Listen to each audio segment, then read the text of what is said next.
अगर कोई हमारे हाथ से हमारी उंगलियां काटने की कोशिश करे या हमारी भुजाओं से हमारी हथेली काटने की कोशिश करे तो किस तरह का कष्ट होगा आपको।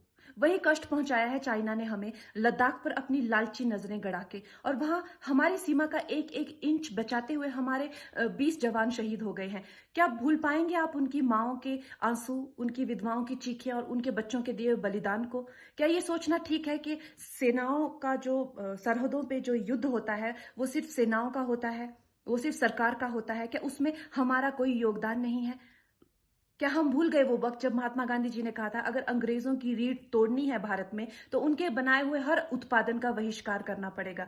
तो क्या ये जरूरी नहीं है कि हम भी इस युद्ध में हिस्सा लें, क्योंकि लद्दाख सिर्फ एक जमीन का टुकड़ा नहीं है, भारत की अस्मिता का एक बहुत बड़ा हिस्सा है, भारत की हथेली है। हम उसे किसी तरह से इस दुश्मनों के उनके गंदे इरादों में सफल नहीं होने दे सकते। तो क्या हम लोगों को इसमें हिस्सा नहीं लेना चाहिए कि जो चाइनीज जितनी भी गुड्स हैं, जितने भी उनके प्रोडक्ट्स हैं, जिन जिन भी कंपनीज में उन्होंने इन्वेस्ट किया हुआ है, उनसे उनको रिटर्न्स आते हैं, रेवेन्यूज आते हैं, ऑर्गेनाइजेशन है, उन सब का बहिष्कार करें, ताकि वो उस संपत्ति से जो यहां से इंडिया से इकट्ठी करके जाते हैं, उस संपत्ति से हथियार खरीद के हमारे सैनिकों के सीने छन्नी करते हैं। तो क्या हम उन इस युद्ध में हम चाइना का साथ दे सकते हैं? आप बताइए।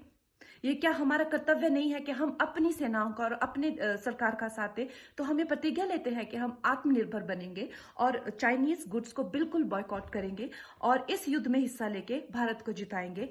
जय हिंद।